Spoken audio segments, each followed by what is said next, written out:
buenas, bienvenidos al banquillo, gracias por estar con nosotros, les saludamos desde los estudios de TSI. Hoy vamos a hablar de las finanzas, de la economía nacional, de las repercusiones que nos puede traer el conflicto armado en Europa del Este y otros grandes retos en este proceso de recuperación de la economía del país que enfrentará la administración de Xiomara Castro.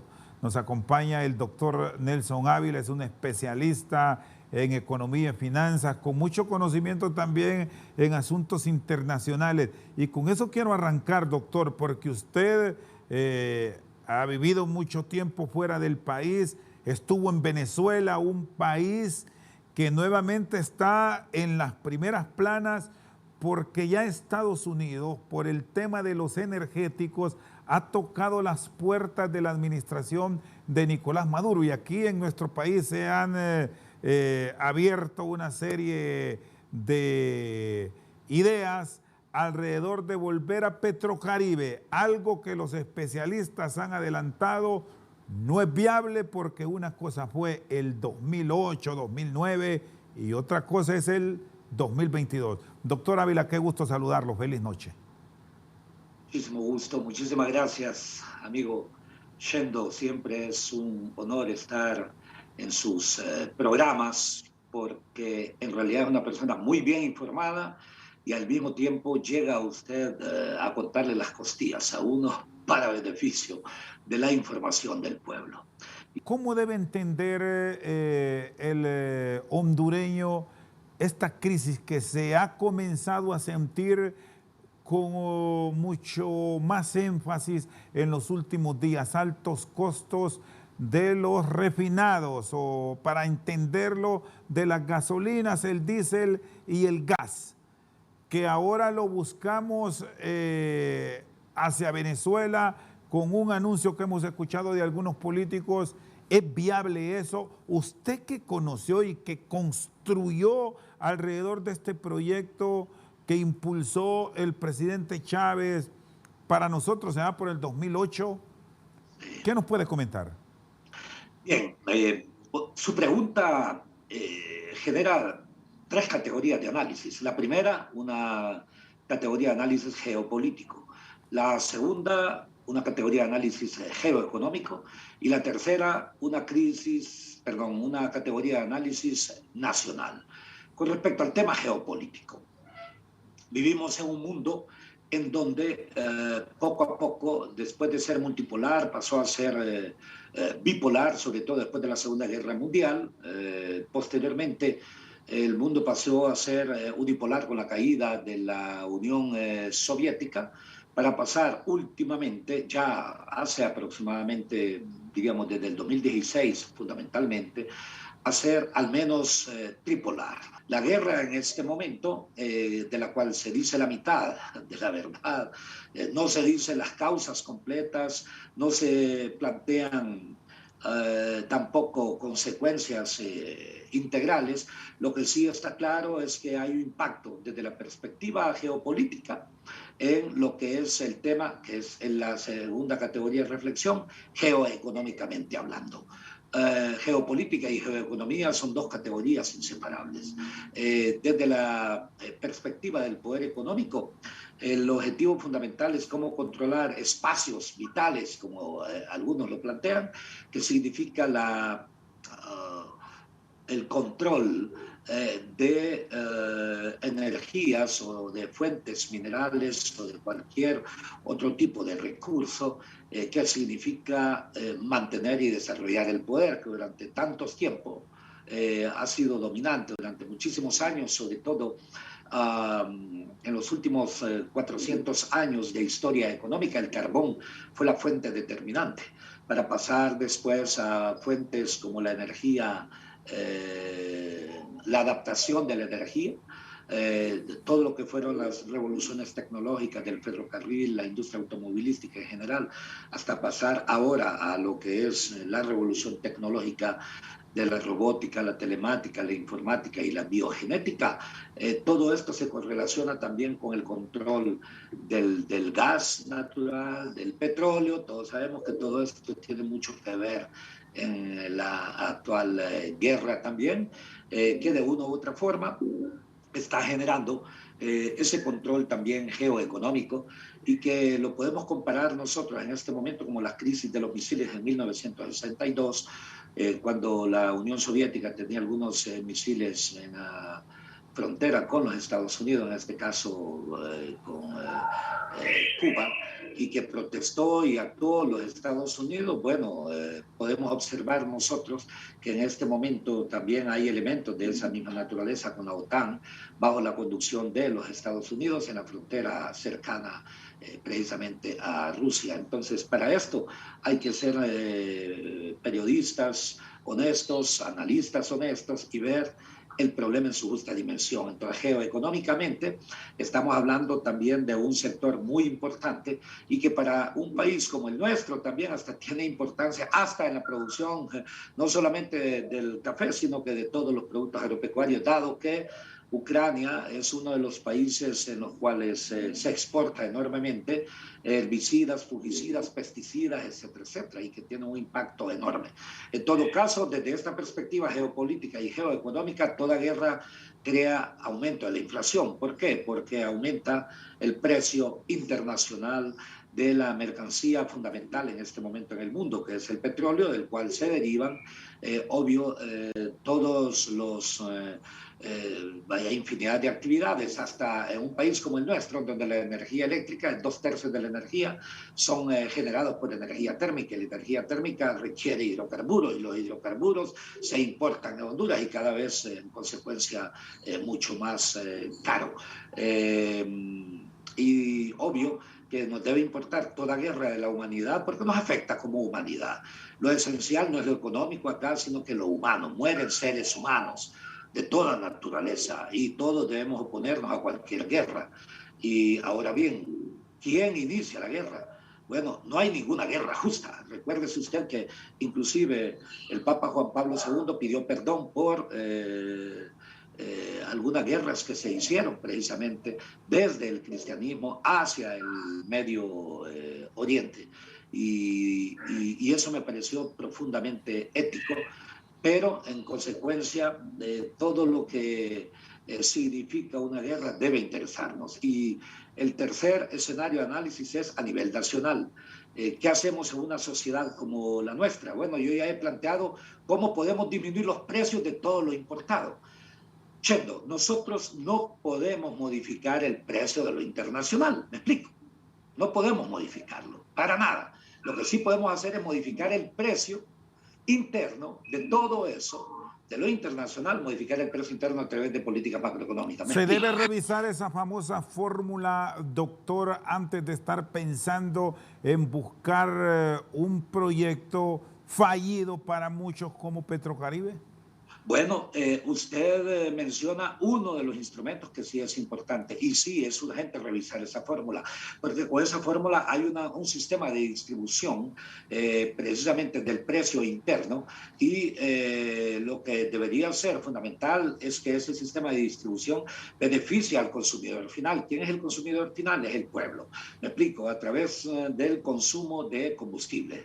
Entonces hay que revisar el precio que llegue hasta en bomba y es el precio hasta en bomba el que debe beneficiar sobre todo al consumidor final, de forma tal que todos los actores anteriores, los importadores, los distribuidores y todo lo demás deberían entender que deberían ser ellos los más beneficiados.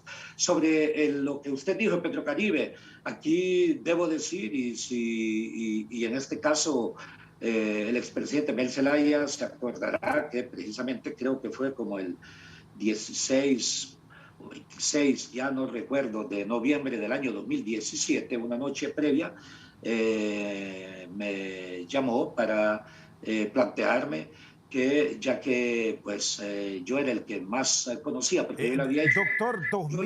Doctor, perdón, 2007. 2007, perdón, 2007, teníamos un año y medio que yo les había planteado que dejáramos de estar en enfrentamientos con otros sectores. ¿Se acuerda usted sobre el tema del uso de tanques de combustible, etcétera, etcétera, que tenía una empresa que no la mencionaré acá, y durante año y medio estuvimos con ese tipo de problemas? Yo le dije, bueno, hay una forma de resolver ese problema, y ese problema es entrar a Petrocaribe. Es más, antes de que fuese el gobierno, el presidente Mel Zelaya, yo tenía listo la propuesta, que se la entregué precisamente al que después fue el ministro de la presidencia, Enrique Flores Lanza, y la propuesta era que entrásemos a Petrocaribe por diversas condiciones, porque Petrocaribe daba una serie de condiciones de acceso a financiamiento de largo plazo, bajísimas tasas de interés, y que nos permitía también ciertas donaciones que iban a afectar al pueblo hondureño, que iban a afectar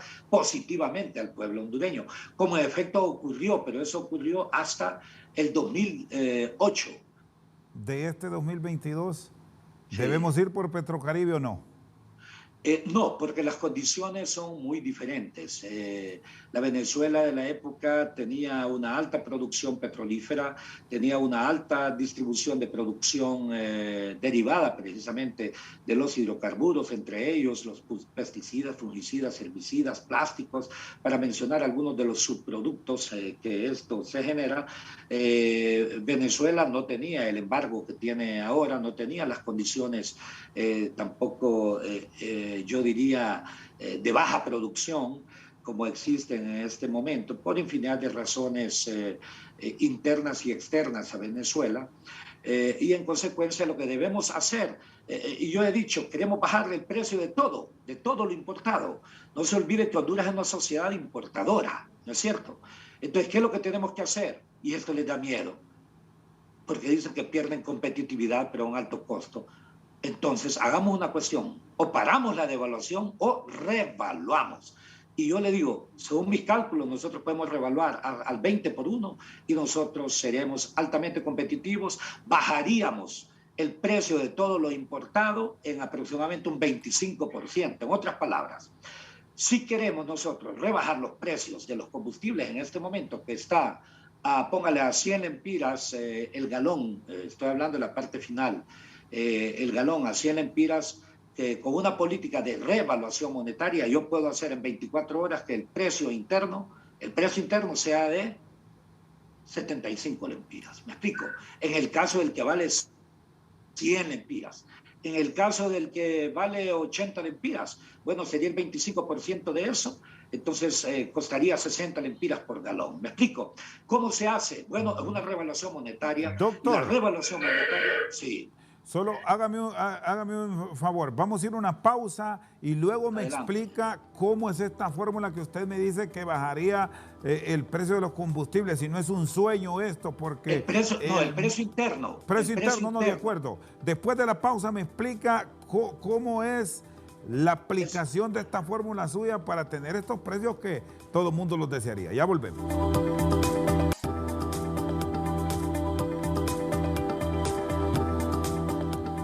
Seguimos al banquillo, está con nosotros el doctor Nelson Ávila. Me llamó la atención esta explicación que quiero que me la amplíe, de que tiene la fórmula para bajar los precios internos.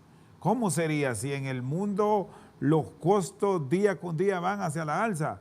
La gasolina está costando 111 lempiras aquí en nuestro país. El diésel ya superó la barrera de los 100 lempiras. Hablando del precio del galón, porque ahora nos han dicho es el precio del litro, pero hay que ver cuántos litros tiene un galón para volver a la medida de volumen del pasado, que eran galones. Doctor. 3.67, ¿no es cierto? Mire, esto no es un sueño, es una realidad política. Que beneficiaría a la mayoría de la población, afectaría a un grupo de exportadores parcialmente, y me lo tienen que demostrar. Adelanto. El precio internacional yo no lo puedo modificar. El precio interno sí lo puedo modificar porque es un tema de política monetaria. Es el tipo de cambio. El tipo de cambio es un impuesto permanente que pesa sobre toda la población, que tenemos que pagar. En la medida en que se devalúe la moneda, entonces nosotros estamos pagando mucho más por todo lo importado. Entonces, ¿qué es lo que tengo que hacer? En este momento, Si el barril de petróleo crudo cuesta $100, el barril de petróleo crudo, al tipo de cambio actual, digamos 25 por 1, tengo que pagar 2.500 lempiras, ¿no es cierto? Pero la decisión de política monetaria es mía. Yo no incido sobre el dólar, pero incido sobre el lempira. Entonces, ¿qué es lo que hago? Bueno, tomo dos decisiones. Uno, o paro la devaluación.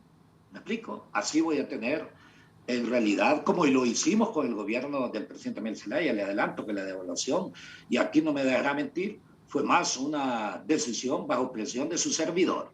¿En qué sentido? Bueno, mi posición era apreciar el lempira o revaluar el lempira, que es la misma forma.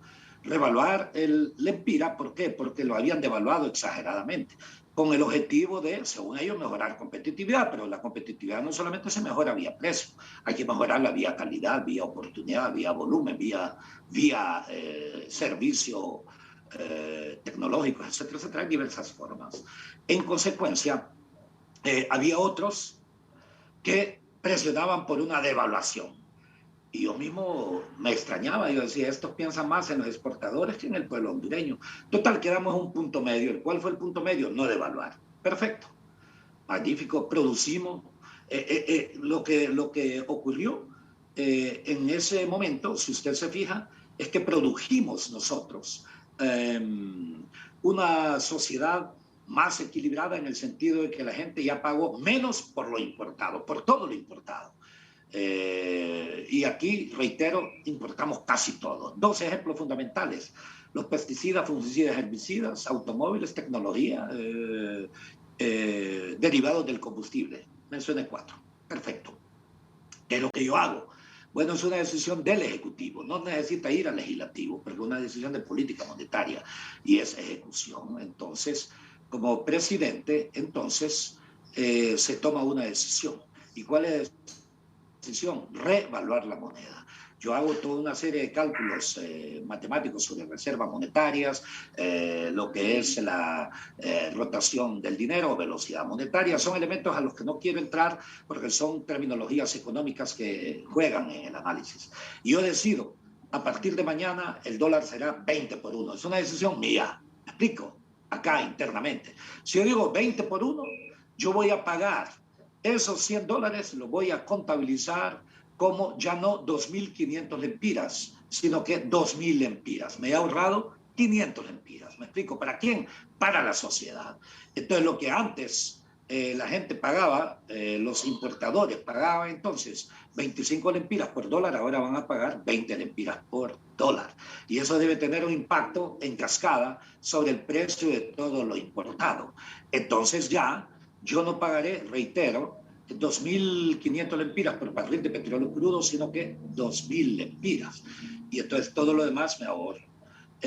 Toda la sociedad. No generaría, doctor, Si disculpe. algún exportador, aquí voy, ya sé su pregunta, si algún exportador me dice, esto me disminuye la competitividad, porque ahora yo voy, bueno, que me demuestre primero que le disminuyo competitividad, por una sencilla razón, porque aún los exportadores van a ser beneficiados.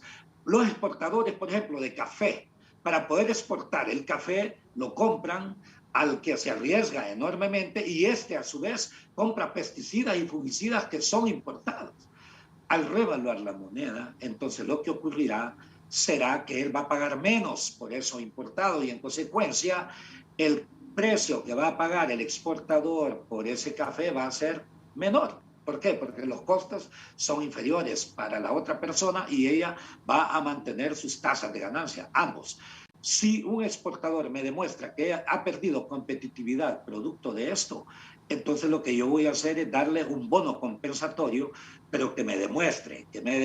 En todo caso, ese bono compensatorio que yo le daría a los exportadores sería mucho menor que el costo global que le está significando a la sociedad mantener un lempira tan depreciado como lo han llevado hasta este momento. Entonces, eso, y eso es un efecto en cascada inmediato. También eso disminuiría el precio de la energía eléctrica. ¿Por qué? Porque en Honduras, reitero, el 60% de la energía generada es por hidrocarburos y eso, todo eso es importado. Y esto, Entonces, doctor, no le generaría a nivel de muchos sectores del país mucho riesgo bajo el pensamiento de que podría ocurrir en cualquier momento una desigualdad sin precedentes a nivel de país, partiendo de el cambio que generaría en la política monetaria un cambio de esta No, magnitud, que no va a no para faltar incluso nada. que diga, esa es una locura. Ah, sí, claro, pero a la inversa yo diría que para algunos, porque no ha sido una locura la devaluación. La devaluación a quien ha beneficiado es a pocos exportadores, pero ha afectado a toda la población, me explico. Y que, si le parece, genere un debate entre los pro exportadores y los que pensamos exactamente en una disminución del costo de vida de la gente. Yo estoy pensando en la gente, estoy pensando en la población hondureña. No estoy pensando exclusivamente, y también pienso en ellos, por eso le dije, se disminuye el costo de todo lo importado y los que exportan en Honduras necesitan importar para poder exportar. Entonces, yo solamente le puedo decir que obvio que hay reacciones de esa naturaleza por interés, por ignorancia o por otro tipo de elementos. Pero en todo caso, lo que sí está claro es que sí hay salidas por política monetaria, por política cambiaria, por política crediticia. Me refiero a una sola que tendría un impacto inmediato en menos de 24 ¿Y horas. qué dirían los organismos internacionales, sobre todo por ese manejo que se ha mantenido históricamente desde la Sí, bueno, administración de Rafael Leonardo Calleja, por citar eh, un tiempo hacia la fecha, que el Fondo Monetario está revisando eso y que tiene sus reservas cuando se hacen planteamientos de política económica atrevidos? claro, claro, son atrevidos, como fue atrevido también que dejásemos de devaluar en la época del gobierno de Mel Zelaya, y fue cuando produjimos las tasas de crecimiento más elevadas, y en donde también todo esto, al dejar de devaluar, aumentó la capacidad adquisitiva de la gente. Así que no es una locura. Si pensamos en la gente, lo hacemos. Lo que pasa es que estamos acostumbrados a devaluar para beneficio de los que nos compran del exterior, o sea, ¿quiénes? Los países dominantes, y no estamos acostumbrados a que se beneficien los países o las poblaciones pobres, me explico. Eso es como se nos ha enseñado o como se nos ha acostumbrado como economistas dentro de una visión ideológica, que pensamos solamente precisamente en los poderosos y no necesariamente en el poderoso fundamental que es el pueblo. Son políticas monetarias y queremos desarrollar las naciones, tenemos que pensar holísticamente. Yo solamente le planteé un ejemplo dentro de las 7 políticas macroeconómicas fundamentales que tienen que reformularse, readecuarse, readaptarse para pensar en la nación. Y yo me he referido siempre a estas 7 políticas, las políticas monetarias, cambiarias, crediticias, importaciones, exportaciones, política financiera y política fiscal. Todas estas tenemos... Sí, perdón. Se ha apreciado el empira frente al dólar en Sí, estos últimos días. sí, así es. Estas valoraciones que hemos escuchado en las últimas horas de hasta Sí, 15 centavos podrían sí. mejorar bajo qué línea de pensamiento en materia económica, doctor. En este caso se trata de una apreciación monetaria. En economía, apreciación monetaria es el aumento de valor de nuestra moneda con respecto a otra u otras. La moneda extranjera, toda moneda extranjera se le dice divisa, ¿verdad? Llámense dólar, euro, yen, etcétera, etcétera.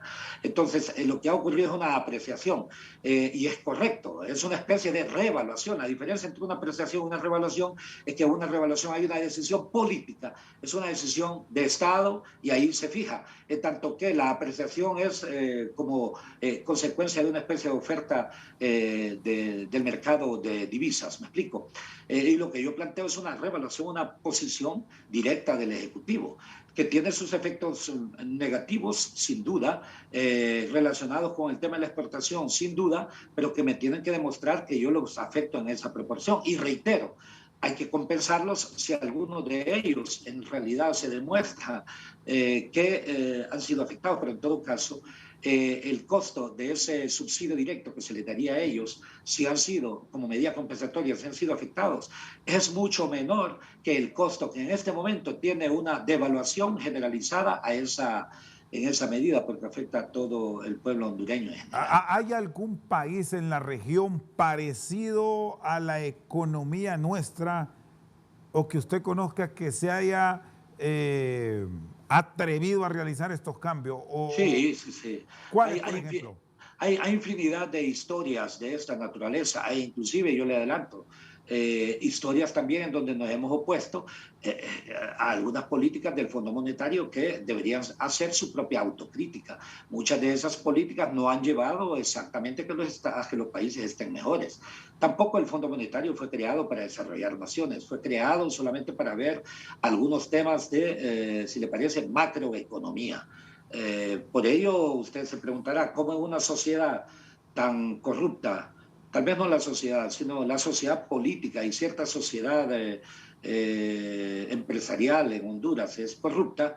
¿Y por qué el Fondo Monetario, sabiendo que gran parte del déficit fiscal obedece a corrupción y a un mal manejo e incapacidad, porque no estableció un plan de lucha contra la corrupción o un plan de estabilización basado en la ética de la economía? ¿Por qué no? Bueno, yo le diré, yo tuve una experiencia y le voy a decir, precisamente con Rodrigo Rato, el entonces director gerente del Fondo Monetario. Recuerdo que vino a Honduras y tuvimos apenas una reunión que duró menos de un minuto. Me dice Mel, mira, ahí viene el director gerente del Fondo Monetario, quiere que devaluemos y quiere que privaticemos empresas. Y entonces, bueno, y fue una especie de careo. Rodrigo Rato era el director gerente del Fondo Monetario de España, ahora está prisionero precisamente porque hizo junto con otro grupo una serie de corrupción con un banco allá en España, y que él estaba director gerente del Fondo Monetario porque España en aquel momento con el Partido Popular fue el único de los países europeos que se mantuvo en la guerra con Irak, que hizo los Estados Unidos contra Irak. Y bueno, le dieron también de premio, por primera vez un español era director gerente del Fondo ¿Lo Monetario. asustó, Y doctor? bueno, entonces viene él, sí. ¿Por qué duró solo un minuto de reunión? ¿Qué le dijo? Muy bueno, muy bueno. Fíjense que hasta ahora creo que lo digo en los medios, en el suyo, Chendo. Bueno, viene y de un solo, nos damos la mano, ¿verdad? Y él, muy práctico, me dice, bueno, aquí en Honduras hay que devaluar y hay que privatizar. Y entonces le dije yo, devaluación afecta a la mayoría del pueblo hondureño, beneficia a 10 personas, a 10 empresas exportadoras. Tú vas por apoyar a lo mayoritario o a unas cuantas empresas. Y segundo, mira, con respecto a la privatización, has leído un libro que se llama Lecciones de la privatización en América Latina, producido por el Banco Interamericano de Desarrollo, donde yo acabo de trabajar ahí, en donde demuestra que países mucho más organizados que Honduras, como Chile y Argentina, con las privatizaciones de las telefonías y el ferrocarril y de las empresas, las aerolíneas, no produjo ni mejoramiento de la calidad, ni mejoramiento tampoco del servicio para el usuario, o sea, para la gente, pero sí aumentó el precio de todo. Y me dice, no, no lo he visto, bueno, léelo. Y por Honduras, por mi lado, le digo, yo al presidente le recomendaré precisamente que no privaticemos por un lado y segundo, contrario a la devaluación, más bien revaluar. Ah, bueno, entonces esta reunión no tiene sentido, perfecto, no tiene sentido, nos veremos, adiós, perfecto. ¿Me explico? Perfecto. Necesitan funcionarios públicos que piensan en Honduras, no serviles. Y ese es el problema de los países nuestros. Por eso, ¿por qué fracasan las naciones? No solamente fracasan por un problema tecnológico y de educación, fracasan porque tienen funcionarios públicos que no tienen actitud, que no tienen formación, que no tienen experiencia, pero sobre todo que no aman a la nación. Muy A bien. Honduras hay que amarla para poder transformarla. Muy bien, está con nosotros el doctor Nelson Ávila. Vamos a una pausa, ya venimos con más.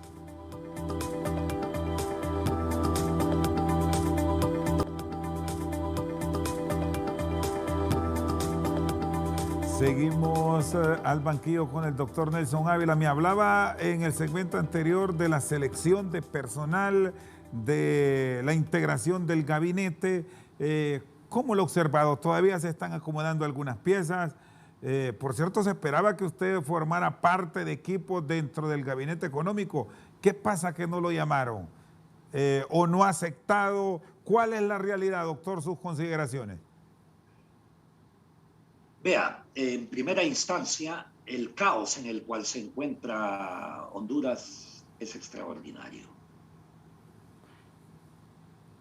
Y para resolverlo se necesita actuar extraordinariamente. Y para actuar extraordinariamente, usted actúa en equipo extraordinariamente. Y extraordinariamente es tomar las mejores personas de todos los partidos políticos para hacer un verdadero gobierno de integración y de unidad nacional. Y las mejores personas son, uno, personas que han demostrado por años su compromiso por Honduras. Dos, personas que hacen primar la libertad de pensamiento y la libertad de expresión. Aunque hay algunos que piensan algo y dicen otra cosa, pero que, reitero, que hacen primar la libertad de pensamiento y la libertad de expresión en coherencia. Tercero, personas que en realidad han tenido amplia experiencia, vea que pongo la experiencia antes que la formación, amplia experiencia en el campo en el cual se van a desempeñar. Porque usted no llega a improvisar en un ministerio, usted llega a ejecutar lo que ya sabe. Para eso se llama Secretaría de Estado. Nosotros decimos ministerio, pero en realidad la categoría correcta es Secretaría de Estado, ¿no es cierto? Cuarto, tener la máxima formación en el campo específico, en el campo específico. Yo no voy a aceptar ningún cargo de microbiólogo porque no lo soy, ¿me explico? Entonces, el quinto elemento es que usted haya sido seleccionado no en una visión partidaria, sino con una visión transpartidaria.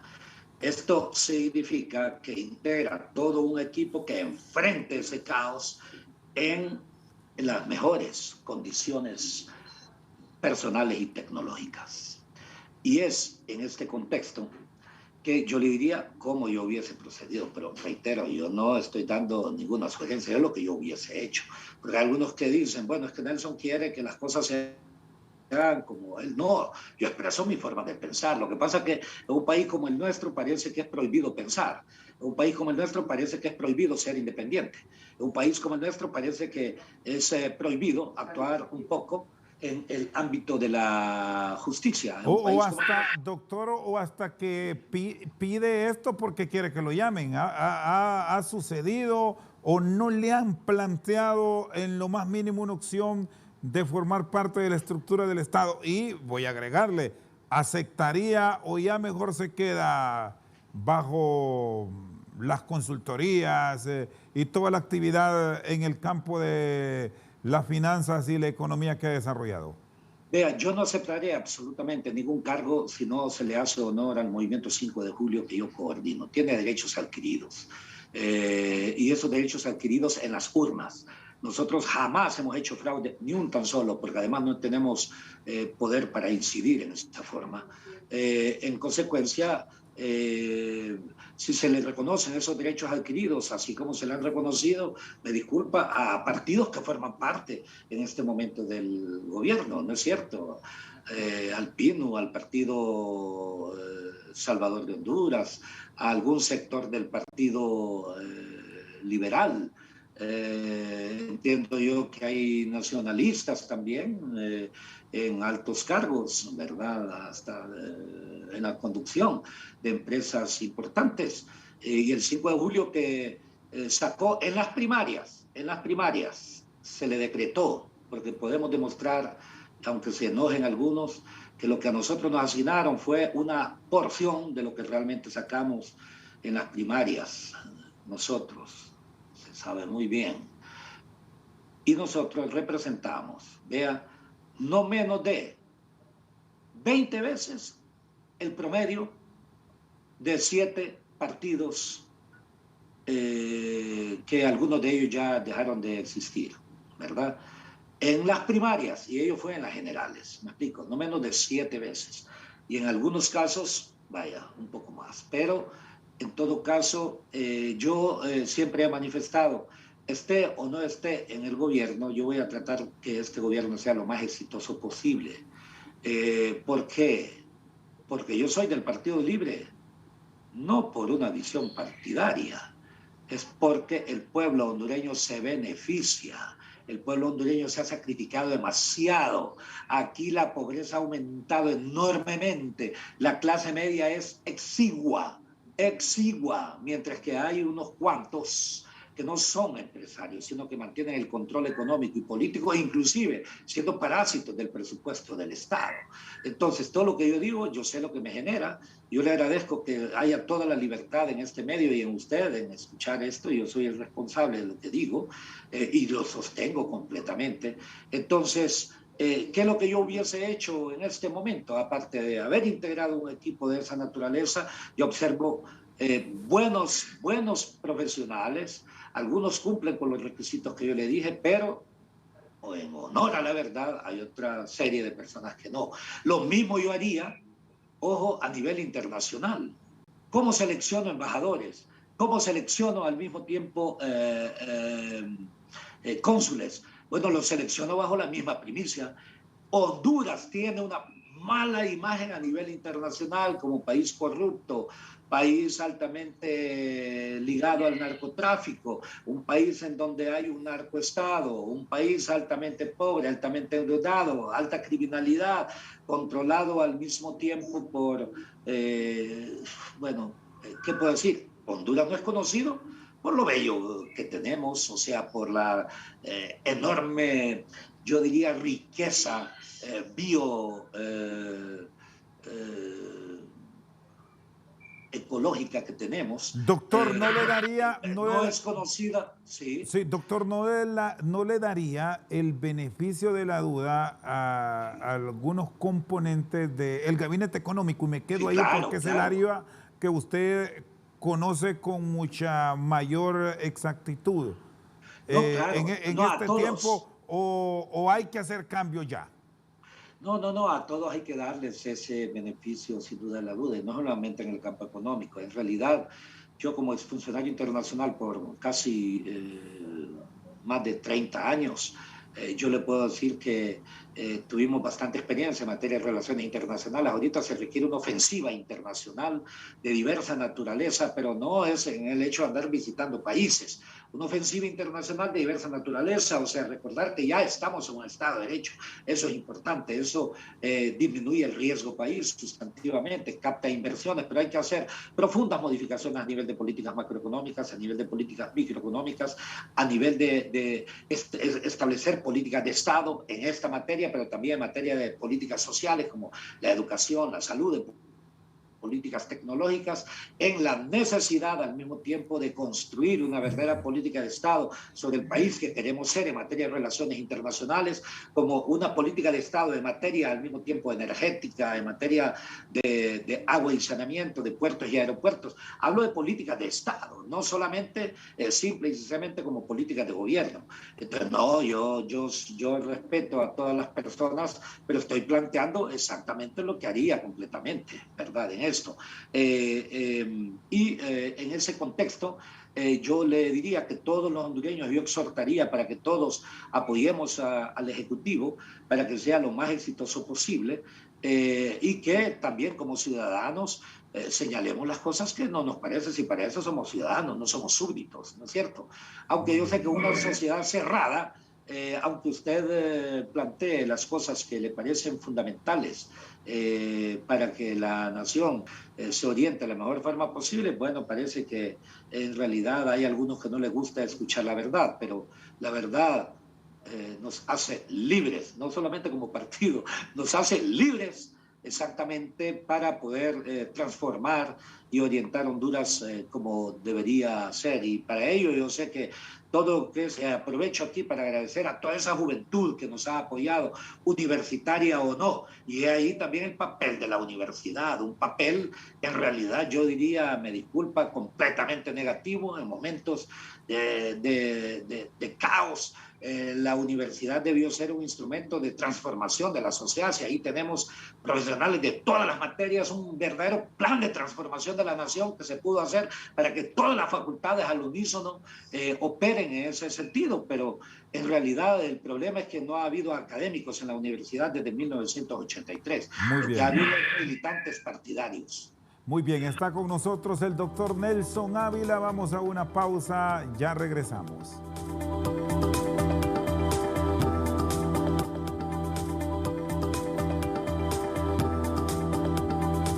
Seguimos al banquillo con el doctor Nelson Ávila. ¿Cómo visualiza el presupuesto general de la República del ejercicio fiscal 2022? Hay cifras que las da el actual gabinete de gobierno que habla de un faltante de 168.000 millones frente a lo que dicen los miembros del gabinete económico del pasado gobierno, que no es cierto, que se está manipulando. ¿A quién creerle en esta guerra de números? Doctor, ¿qué ha analizado?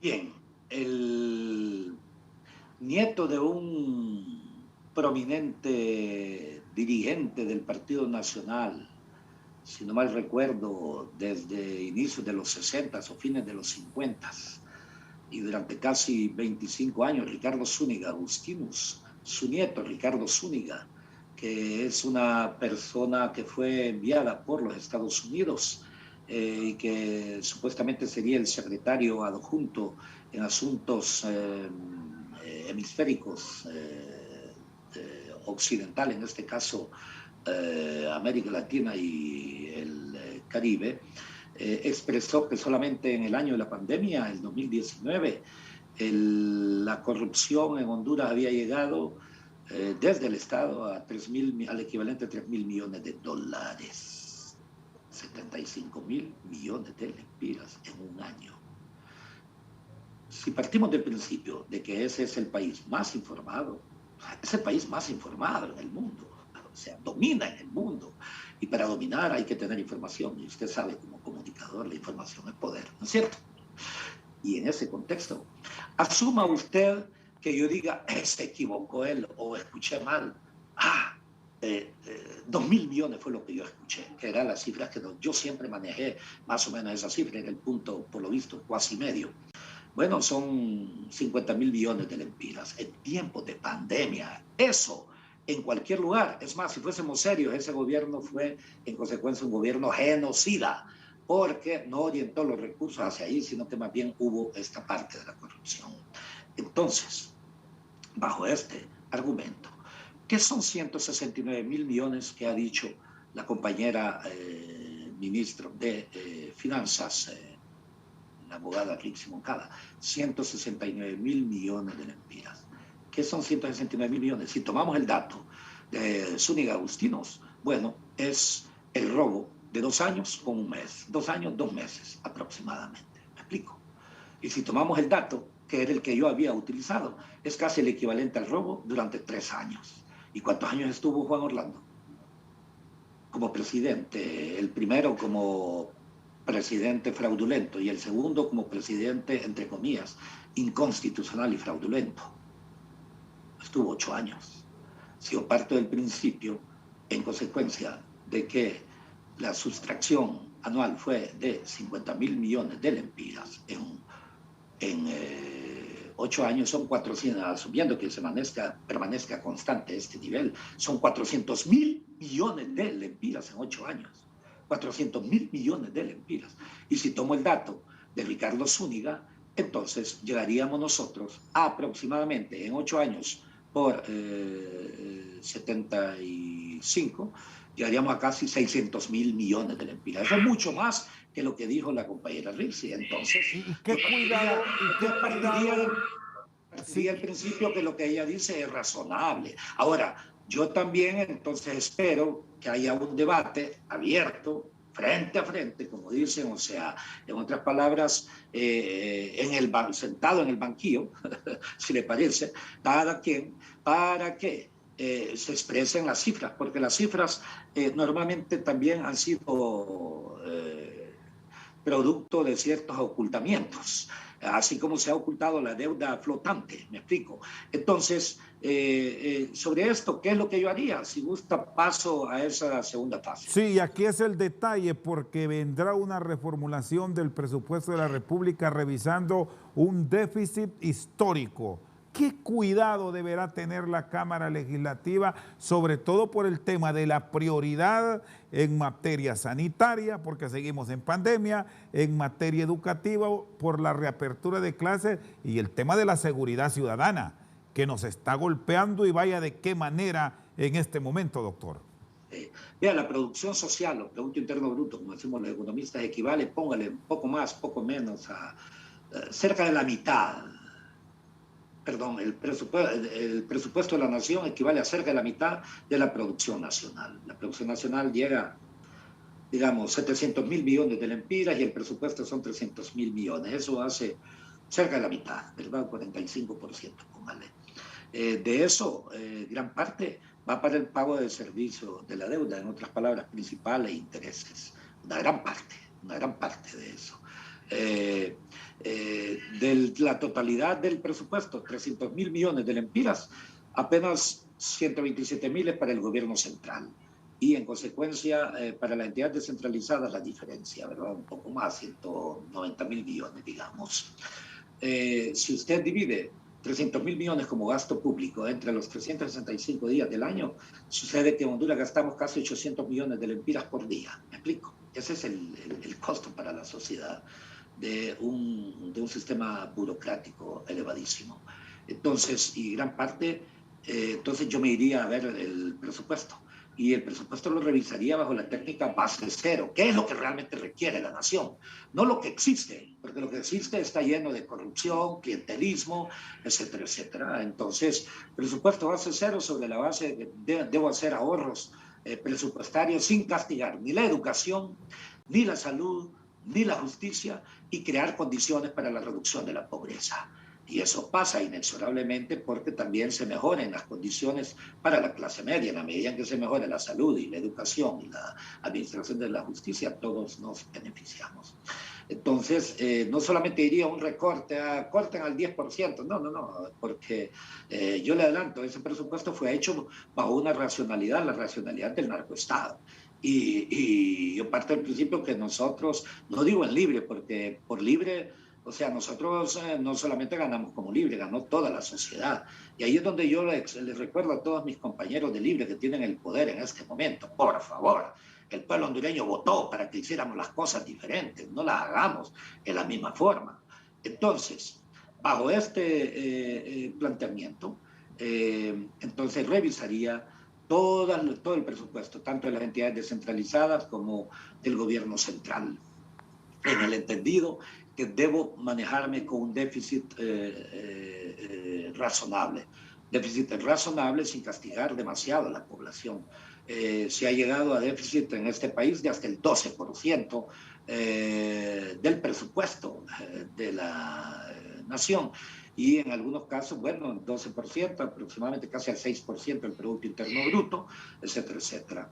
Entonces yo dejaría solamente las partidas que son fundamentales, priorizando, como le dije, esos 4 sectores: educación, salud, administración de justicia y creación de condiciones para reducción de pobreza. Lo haría lo mismo con las empresas descentralizadas. A las empresas descentralizadas se planificó su descapitalización, se planificó su destrucción.